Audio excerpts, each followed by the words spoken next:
gang, welcome to the channel that is Jono's Graveyard Jaunts. Can I please ask you to like and subscribe to the channel? It does not cost anything and will help the channel to grow so we can venture further afield to ever more interesting places. Most of us like music, and I think we would all agree there is certain music in our lives that we consider really special and standalone music for whatever reason. We might like the voice of the individual or the band collectively, or the melodies they create really move us. It could be the lyrical content or all of the above. Now this band and the band's frontman were very much in the standalone category. The dark, industrious, troubled melodies delivered in the deep baritone voice of the singer, coupled with his prophetic lyrics. The individual and the band were just a genius one-off, and for me personally, like probably some of you, the singer of this band was the band. I am of course talking about the late great genius that was Ian Curtis, who was the singer in the subliminal band that was Joy Division. Now today we're in the beautiful county of Cheshire. The county lies in the northwestern part of England, and for our European and international audiences, and for those of you who may not know where Cheshire is, I've added a picture of the UK that shows where Cheshire sits as denoted by the parts highlighted in red on the map. Now specifically, we're here at Macclesfield Cemetery in the town of Macclesfield, which lies within the county of Cheshire. And this is the final resting place of Ian Curtis, who features in today's video. Now Ian was born on July the 15th in 1956 at Basford House, an old Cottage Hospital in Old Trafford, Stretford. The hospital was closed in 2015, but this building still remains on the site. Now in today's video, I'm going to visit the school where Ian attended in Macclesfield and became a prefect. I'm also going to visit one of the places where Joy Division practiced as a band in Macclesfield. I'm going to visit the unemployment office in Macclesfield where Ian Curtis used to work, just around the corner from where he lived on Barton Street in Macclesfield, before he left to join Joy Division professionally and full-time. Also the house in Macclesfield where Ian sadly took his own life on May the 18th, 1980, located on Barton Street in Macclesfield. I'm also going to visit the amazing mural that was painted of Ian Curtis that was only completed and unveiled in March of this year, located in Macclesfield Town Centre. And finally, I'm going to obviously visit the final resting place of Ian here at the Macclesfield Cemetery. Now Ian was actually cremated and his ashes were interred here. So from an early age, Curtis was a very bookish and intelligent child, displaying a particular flair for poetry. He was in turn awarded a scholarship at the age of 11 at Macclesfield Independent King's School.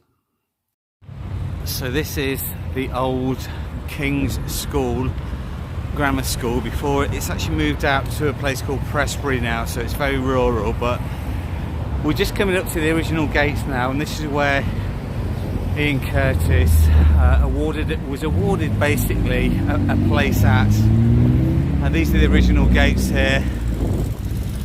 And you can see the original sign. So Ian Curtis has got 9 O-levels basically, so he's obviously a very smart guy, very literary, very bookish, very poetic, and we just go through the gates now. So this is the original building that it would have attended. It's a very beautiful period building. So as I say, he got his 9 O-levels and won a scholarship here. It would have been, I'm thinking he was born in 56, 16 probably, let's do the math, 60, 56, 66, 72, sort of 73 onwards he would have come here. It was here he developed his interest in philosophy, literature and eminent poets such as Thom Gunn. And while at King's School, he was awarded 7 scholastic awards in recognition of his abilities, particularly at the age of 15 and 16. Now, Curtis had held a keen interest in music since the age of 12, and this interest developed greatly in his teenage years, with artists such as Morrison and Bowie being particular favourites of his. thus influencing his poetry and art. Despite gaining 9 O-levels at King's School and briefly studying A-levels in history and divinity at St John's College, Curtis soon became disenchanted with academic life and abandoned his studies to commit himself to finding employment. Now, Curtis obtained a job at a record shop in Manchester city centre before obtaining more stable employment within the civil service. His employment as a civil service saw Curtis initially deployed to Cheadle Hulme, where he worked for several months with the Ministry of Defence before he was offered alternate employment with the Manpower Services Commission in a building at Piccadilly Gardens. He later worked as a civil servant in Woodford, Greater Manchester, although at his request, approximately 1 year later, Curtis was posted to Macclesfield Employment Exchange, where he worked as an assistant disablement resettlement officer. Hi guys, so we're here in Macclesfield again, and I'm just showing you, this is the corner of South Park Road.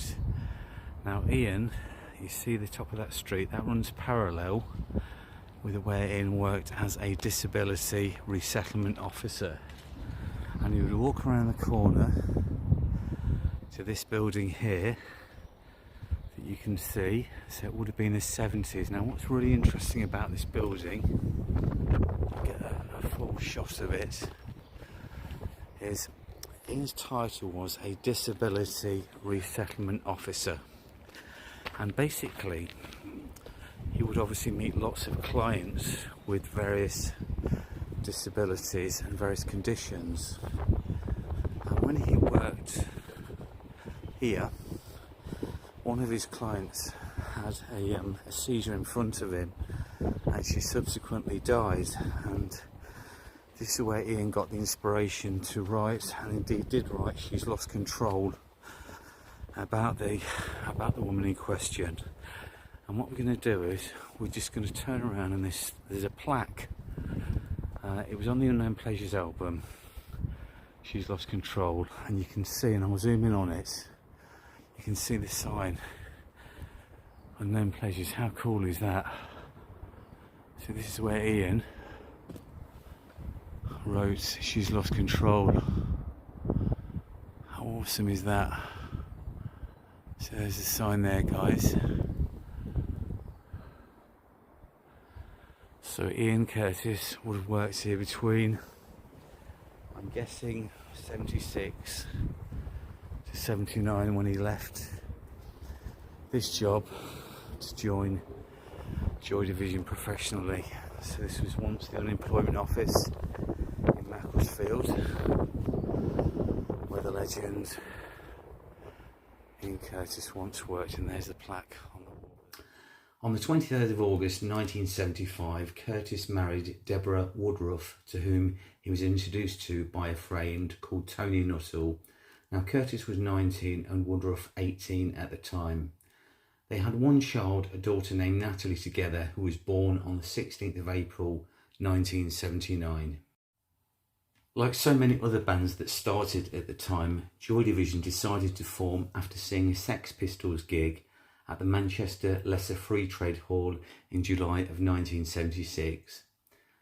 Now at the gig, Curtis encountered 3 childhood school friends, Bernard Sumner, Peter Hook and Terry Mason. And the trio informed Curtis, whom they had seen at the earlier punk gigs at the Electric Circus, of their intentions to form a band, and Curtis informed them of his then recent efforts to do likewise, before proposing himself as both their singer and lyricist. So Joy Division were formed by Peter Hook, the bassist of the band, in 1976. Now initially, Mason became the band's drummer, but his rehearsal sessions were largely unproductive, and he briefly became the band's manager. The group then successfully attempted to recruit several drummers before selecting Stephen Morris in August of 1977. The band was later managed by a man by the name of Rob Gretton, who, having already seen Joy Division perform live at local venues such as Rafters, offered to become their manager in 1978. Now initially the band named themselves Warsaw from the title of the song on David Bowie's then recent album Low. but as this name somewhat conflicted with that of a London-based group named Warsaw Pact, they renamed themselves Joy Division. Now, the name Joy Division itself was derived from the 1955 novel The House of Dolls, which featured a Nazi concentration camp with a sexual slavery wing called Joy Division. So this is the site, guys, of the Hayes Community Hall where it once stood. Obviously it's a new building, as you can see, and this would have been where Joy Division rehearsed between 1976 and 1980. After founding Factory Records with Alan Erasmus, Tony Wilson signed the band to his label following its appearance on the TV music show he was hosting. Now, while performing with Joy Division, Curtis became known for his quiet and awkward demeanour and a unique dancing style. Although predominantly a singer, Curtis also played guitar on a handful of tracks. Now, with regard to Ian's personal life, Deborah Curtis, Ian's widow, had claimed that in October of 1979, Curtis began conducting an affair with the Belgian Annick Honoré, who had been working at the Belgian embassy in London before becoming a journalist and music promoter, and they had first met at a gig in Brussels that month. His bandmates recollected that Curtis' friendship with Honoré led him to distance himself and become what's detached from them. Now, Curtis began suffering epileptic seizures in late 1978, and he was officially diagnosed with the condition on the 23rd of January the following year. His condition was diagnosed as being so severe he was prescribed very strong medication for it.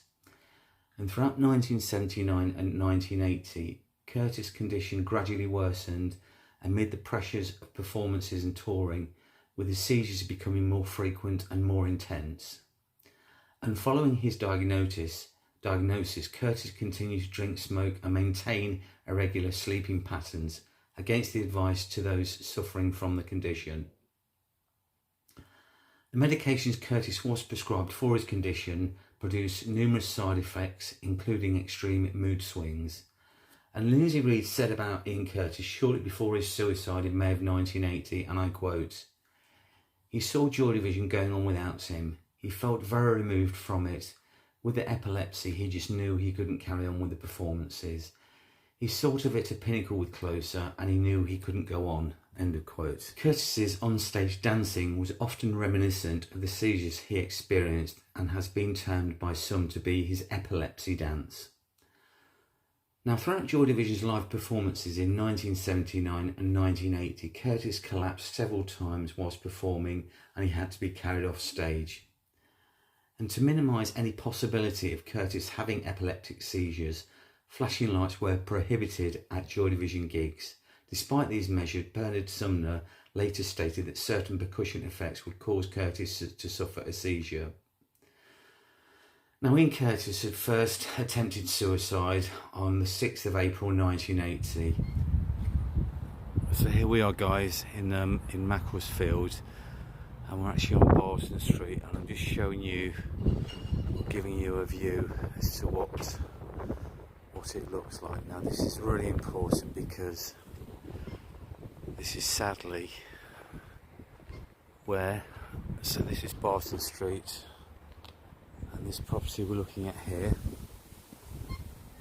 77, I'm not giving anything away, is this one here.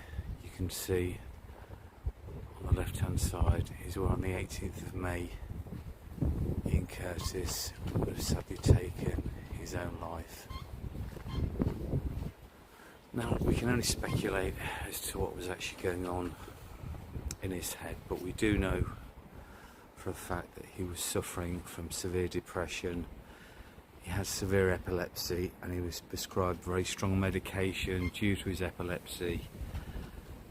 And he was also in a love triangle. He was in love with Deborah Curtis and Annick, who was the musical journalist he met. He was also using cocaine at the time as well, so a recipe, really for disaster. So on the 18th of May 1980, at the tender age of just 23 years old, Ian would have gone into the kitchen at this property here that we're looking at, Got the clothes washing line down from the garden, and himself in the kitchen. Here we are, guys, at the final resting place of Ian Curtis. I'm sorry if the footage is a bit juddery. I've not got the gimbal with me. I just wanted to make sure I got some footage before the cemetery shut. So here's the curbstone. Love will tear us apart, and there's lots and lots of trinkets. And here's a picture of Natalie Curtis, Ian's daughter. So lots and lots of well wishes here, judging by all the flowers and the Bud Light there as well. So just to give you a reference point, guys, this may help you. There's a car park there, so you're coming up a hill. Remember that monument when you come in the gate? It's basically at the top of a hill in Macclesfield, and you can't miss it. You'll see all of the trinkets and various artefacts left for Ian. So this is where his ashes were interred, and it's at Macclesfield Cemetery.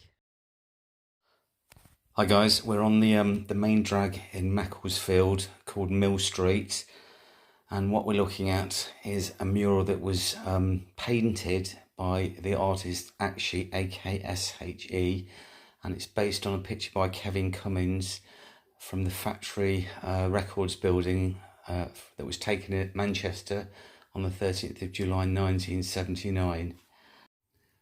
Joy Division released only 2 albums together, Unknown Pleasures in 1979 and Closer in 1980.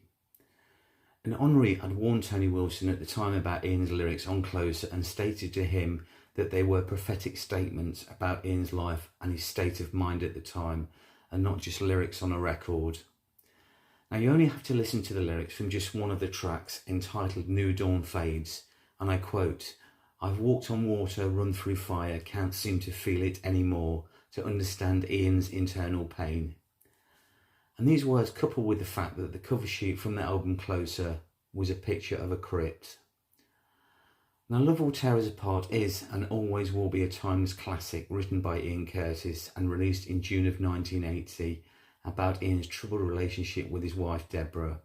And this is the final epitaph on Ian's grave and remains an accurate reflection of Ian's very short and indeed troubled love life.